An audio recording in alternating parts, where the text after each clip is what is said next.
Hi, I'm Laura. I'm Tatia. I'm Julia. I'm Sabrina. And I'm Rick, and together we are Group 1, and today we'll be discussing the IKEA case with you.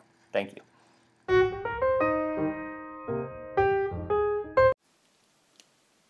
It is Julia. I'm going to talk about the identification of the problem for the IKEA.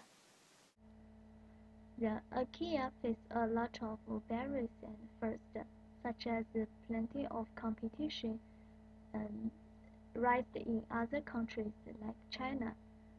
So the main problem of the IKEA is they should consider if they continue to expand further in the United States or focus on other countries. Now, the Sabrina will be talk about the IKEA SWOT analysis. Hello, my name is Sabrina, and today I will be discussing the SWOT analysis. As a company, IKEA has many strengths, such as its global sourcing network of over 2,300 suppliers in over 67 countries. Its size allows it to have competitive pricing, which is usually 30% lower than its competitors. And its size often gives it brand recognition all over the world. And its size allows it to have low cost operation through its economies of scale. And it has standardized offerings and constant design innovation. Finally, IKEA sources over 45% of its furniture locally, which allows it to have a stable supply, a stable inventory that it needs, and it prevents against exchange rate volatility. The company is not without its weaknesses, however. It's privately owned, so it's very difficult to raise capital via investors. And it's very difficult for outsiders to know exactly what the company's profits are. When it entered the United States, it had no experiences when it entered. It lacked experience in advertising and it did not consider the US furniture standards.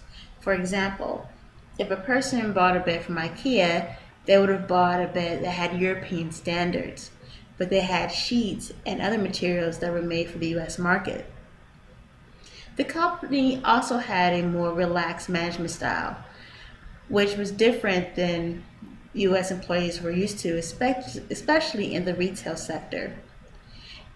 The company also had a niche market that appealed for those who liked minimalist design, but this did not appeal to everyone.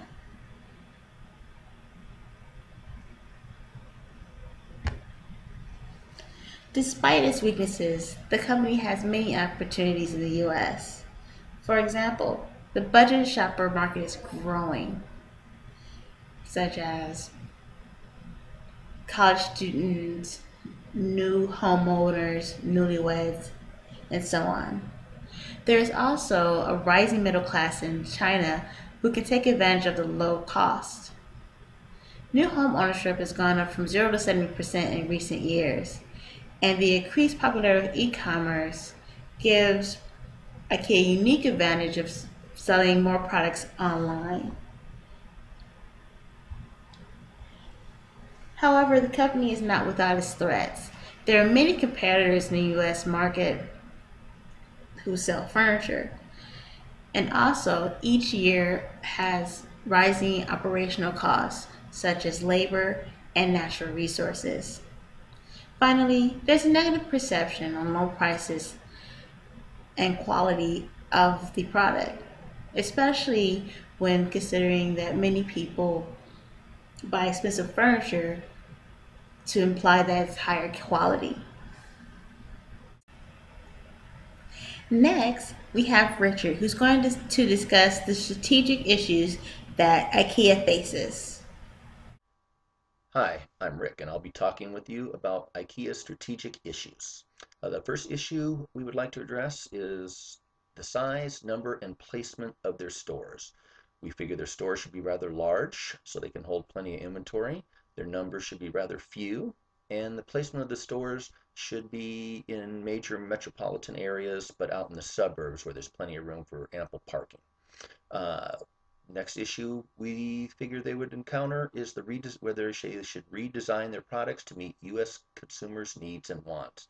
Good example of that is the beds. When they first came out to the U.S. market, tried to sell beds that were set up for the European market and didn't work because they're different sizes. And once they redesigned them to fit American standards, sales went up like 30–40%. Another issue they will encounter is the types and amount of advertising and promotion they need to do for the US market. In European markets, you advertise once and that's it. Not out here. We need to be constantly bombarded with new advertisements or we forget you. Another issue they need to work with is identification of their target demographics. Who are they going to market to? College kids, first-time home buyers, newlyweds, divorcees, etc., etc. Another issue they need to address is supply chain and distribution of products. They've decided later on that they were going to look with local merchants in the areas, have them provide 45% of their products locally, which helps cut down on possible interruptions in the supply chain and also helps alleviate any currency fluctuations. Another issue they came across is management styles are different. In Europe, they have a very flat management style. Out here is hierarchical. We used to taking orders out here. Last but not least, we're a very culturally diversified country. Word of mouth does not work as well here, and also there's a wide variety of tastes, likes, and dislikes. That's it for our strategic issues, and Laura will now cover alternatives. Thank you. Hi, I'm Laura, and I'll be discussing the strategic alternatives of the case. Strategic alternative number 1, IKEA should continue to expand in the United States. Advantages to this alternative would be that by developing a market penetration strategy by focusing on target markets in the United States, IKEA would gain brand recognition, profits, and market share within the United States. Some disadvantages to this would be that in states such as California, supplying stores is not easily done given a majority of IKEA's suppliers are in other countries. Another disadvantages to expansion is that in order to stay in business, IKEA will have to spend a considerable amount of money on media advertising. Strategic alternative number 2, IKEA should expand to China.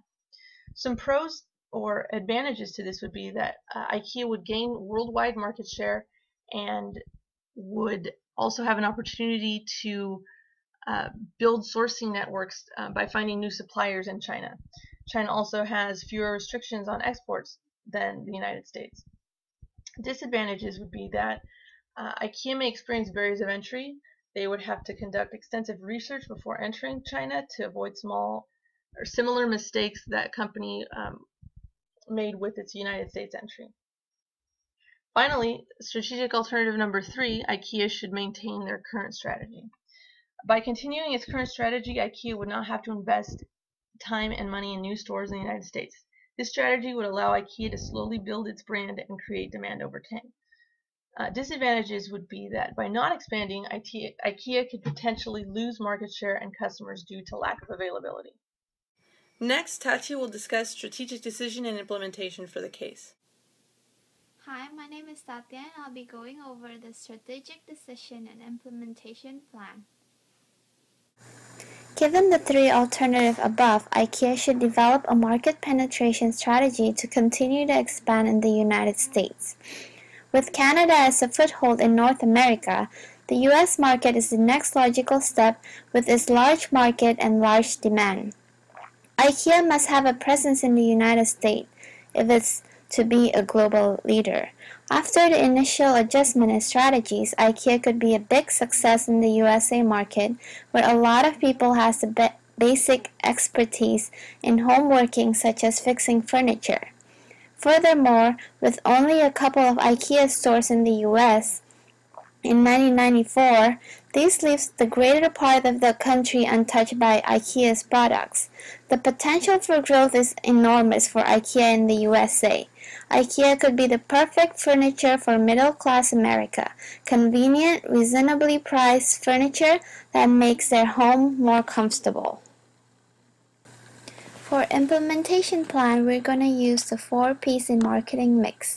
For placement, IKEA must identify cities in the US in which it is best to build its new store. For example, IKEA should concentrate its stores in college areas, near new housing development, or near small business owners.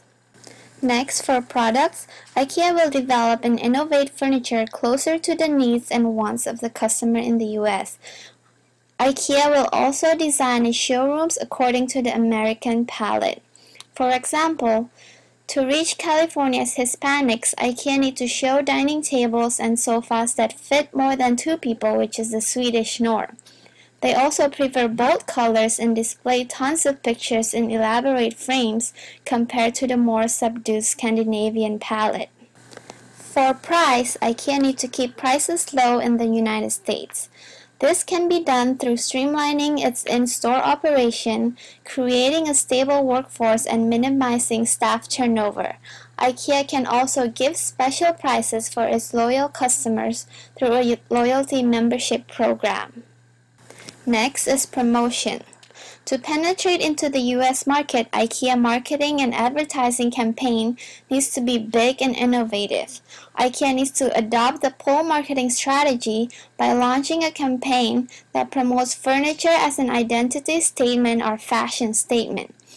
IKEA makes me free to become what I want to be. This advertising campaign will communicate to customers that there is something for everyone at IKEA. The idea is to encourage consumers to use their furniture as a fashion or style statement. This will also encourage them to change their furniture or home accessories as the styles and fashions change. This campaign will include a national TV campaign as well as non-traditional media channels such as internet clever ads. This is Group 1's presentation on IKEA. Thank you for watching, and we hope you enjoyed our presentation. Thank you. Thank you.